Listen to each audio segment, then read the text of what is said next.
السلام علیکم دوستو، کتاب بستی کی جانب سے خوش آمدید۔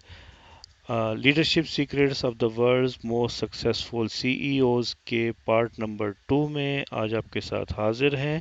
جیسا کہ پچھلے پارٹ میں نے اس کتاب کا تعارف کرواتے ہوئے آپ سے ذکر کیا تھا کہ اس کتاب کے اندر 100 top C E Os of the world کے انٹرویوز چھپے ہیں۔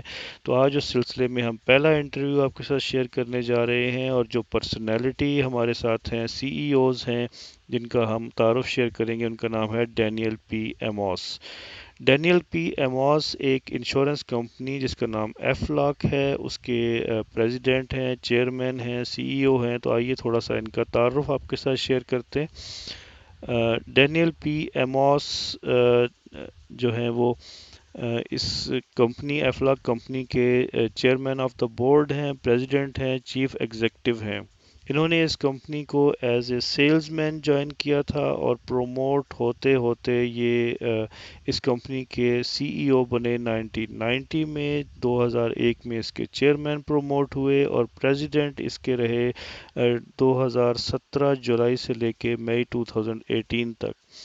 ایموس نے اس کمپنی میں اپنی زندگی کے 40 سال گزارے، اور اس 40 سال کے دوران انہیں کے بہت سی اچیومنٹس جو ہیں وہ حاصل ہوئیں، جس میں ان کو انسٹیٹیوشنل انویسٹر میگزین نے ایموس کو one of the best C E Os جو تھا وہ in the life insurance category 5 دفعہ ان کو نامینیٹ کیا۔ ہارورڈ بزنس ریویو نے ایموس کو world best performing C E Os کا جو کے لیے 4 دفعہ نامینیٹ کیا۔ اسی طریقے سے سی آر میگزین نے انہیں ابھی ریسنٹلی جو تھا وہ ڈیڈیکیشن ٹو کارپوریٹ رسپانسبلٹی کا لائف ٹائم اچیومنٹ ایوارڈ بھی دیا۔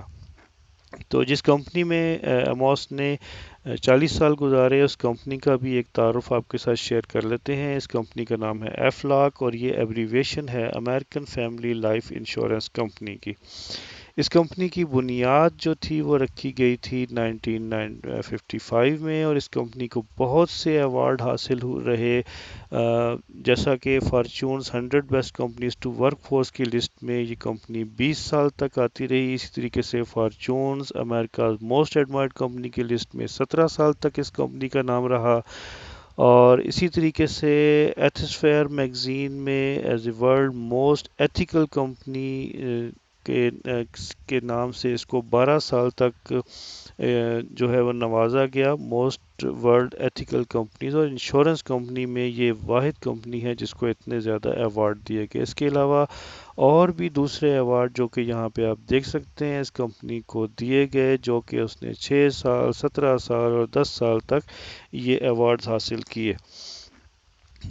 تو آئیے ذرا ایف لاک کی سیکرٹس کی طرف آتے ہیں، لیڈرشپ سیکرٹس۔ تو جیسا کہ ہم نے پہلے پارٹ میں آپ سے ذکر کیا تھا کہ یہاں پہ جو سی ای اوز تھے، بیسٹ سی ای اوز، ان سے 3 سوال کیے گئے، اور ان 3 سوالوں کے جوابات کو مختصراً جو ہے وہ اس کتاب میں شامل کیا گیا۔ تو ان سے جو پہلا سوال کیا گیا تھا وہ یہ تھا کہ what is the most your most powerful leadership technique. تو اس کے جواب میں ڈینیل پی ایموز نے کہا کہ اگر آپ اپنے امپلائی پر کا خیال رکھتے ہیں، ان سے ان کی کیئر کرتے ہیں، تو یقیناً وہ آپ کے کسٹمر کی اور آپ کے بزنس کی کیئر بہت اچھے طریقے سے کرتے ہیں۔ انہوں نے یہ کہا کہ جب آپ کے امپلائیز کو یہ احساس ہوتا ہے کہ ان کی بات سنی جا رہی ہے، ان کے آئیڈیاز کو ویلیو کیا جا رہا ہے، تو وہ یہی کوالٹی اپنے کسٹمر کو ایکسٹینڈ کرتے ہیں۔ اور ایماؤس کا کہنا یہ تھا کہ اپنے امپلائیز کی اور کسٹمر کے ویو پوائنٹ کو اپریشیٹ کر کے انہوں نے بہت سی اسٹرانگر پروڈکٹس ڈیولپ کی ہیں، کسٹمر ریلیشن ڈیولپ کیے ہیں، اور پالیسی ہولڈرز کی لسٹ میں اضافہ بھی کیا ہے۔ اور انہوں نے یہ کہا کہ یہ سکسیس جو ہے یہ ایکسیڈنٹ نہیں تھی، یہ ہماری جو پیپل فرسٹ مینجمنٹ فلاسفی تھی، یہ اس کا نتیجہ تھا۔ تو ایموس کی پہلی فلاسفی جو وہ تھی، ٹاپ موسٹ جو فلاسفی سکسیس کی تھی، وہ یہ تھی کہ پیپل فرسٹ، چاہے وہ ان کے امپلائیز ہوں، چاہے ان کے کسٹمر ہوں، وہ سب سے پہلے ہے، اس کے علاوہ اور کوئی ٹیکنیک ہو سکتی۔ دوسرا سوال جو ایموس سے کیا گیا وہ یہ تھا کہ کین یو گیو ون اور two examples of how this technique increase profitability help you gain market share اور اچیو اندر important objective for your company.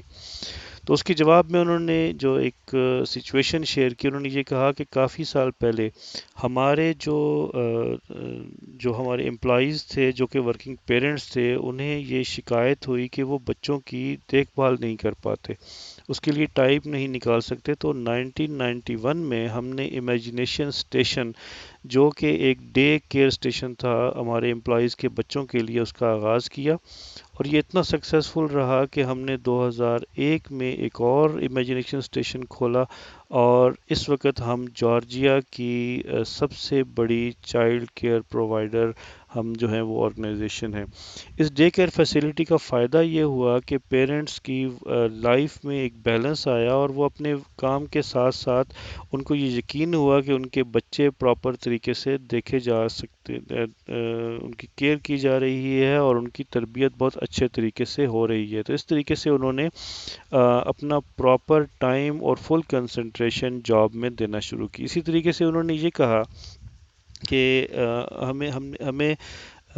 یہ ہم نے یہ سوچا کہ امپلائیز ہماری سکسیس اور فیلئر میں بہت اہم کردار ادا کرتے ہیں. تو اسی وجہ سے ہم نے ایفلاک میں جو تھا وہ اسٹاک آپشنز جو تھے وہ اپنے امپلائیز کو پرووائڈ کیا، اور ان کو پروفٹ شیئرنگ میں جو تھا وہ انہوں نے ان کو پارٹیسپیٹ کروایا. اس کا فائدہ یہ ہوا کہ ہمیں یہ جملہ جو کہ اکثر آرگنائزیشن میں سننے کو ملتا ہے کہ دس از ناٹ مائی جاب، یہ میرا کام نہیں ہے، میں نے اپنا کام کر دیا ہے، یہ کسی دوسرے ڈپارٹمنٹ کا، یہ دوسرے شخص کا کام ہے، وہ ہمیں یہاں سننے کو نہیں ملتا. ہمارا ہر امپلائی جو ہے وہ انتھک محنت سے اور پوری جان لڑا کے اپنا کام کرتا ہے، کیونکہ اس کو پتا ہے کہ اگر کمپنی گرو کرے گی تو اس کی ارننگ میں بھی اضافہ ہوگا، اس کے شیئر میں بھی اضافہ ہوگا. اس کے ساتھ جب تیسرا سوال جو ایموس سے کیا گیا وہ یہ تھا کہ how can a person become a better leader. تو انہوں نے یہ بتایا کہ ایک اچھا لیڈر جو ہے وہ اپنا ویژن اور ویلیوز جو ہے وہ اپنے ورڈز اور ایکشن سے کمیونیکیٹ کرتا ہے. اگر اس کا ویژن، اس کے ویلیوز، اس کے ایکشنز اور ورڈز سے کنفلکٹ کرتے ہوں تو وہ کبھی بھی اچھا لیڈر نہیں ہو سکتا. ایک اچھا لیڈر ہمیشہ اپنے امپلائیز کی پرابلم کو سنتا ہے اور اس کو درست کرنے کی، اس کو سپورٹ کرنے کی کوشش کرتا ہے. وہ اپنے کسٹمرز کی کیئر کرتا ہے اور اپنے کام میں زیادہ سے زیادہ محنت کرنے کی کوشش کرتا ہے. انہوں نے کہا کہ ایک اچھا لیڈر وہ ہو سکتا ہے جو کہ اپنے لوگوں سے یہ سوال کرتا رہے کہ کیا چیز انہیں موٹیویٹ کرتی ہے، ان کی کون سی ضروریات پوری ہو رہی ہیں اور کون سی نہیں ہو رہی ہیں، اور وہ کیسے انہیں جو ہے وہ سپورٹ کر سکتا ہے. اور اس کے علاوہ اس کی لسننگ جو ہے وہ امپلائیز کے بارے میں، امپلائیز کی یا کسٹمر کے فیڈ بیک کے سننے میں جو ہے وہ بہت اچھی ہونی چاہیے. اور وہ ایک اچھا لیڈر ہو سکتا ہے جو کہ اپنے امپلائیز کی پرابلمز کو، ان کے آئیڈیاز کو سنے اور اس کو عمل کرے. اور یہی 3 پوائنٹ تھے جس کو لے کے ڈینیل پی ایم اوز ایک سکسیسفل سی ای او بنے. تو ناظرین، امید کرتے ہیں آپ کو ہمارا پہلا ریویو پسند آیا ہوگا. اگر آپ نے ابھی تک ہمارا چینل سبسکرائب نہیں کیا تو پلیز اسے سبسکرائب کیجئے تاکہ آنے والی ویڈیوز جو ہیں وہ آپ دیکھ سکیں. جلد ہی ہم آپ کے ساتھ اس سیریز کا تیسرا پارٹ شیئر کریں گے جس میں ایک اور سکسیسفل سی ای او کی سٹوری لے کے ہم آپ کی خدمت میں حاضر ہوں گے. اجازت دیجیے، خدا حافظ.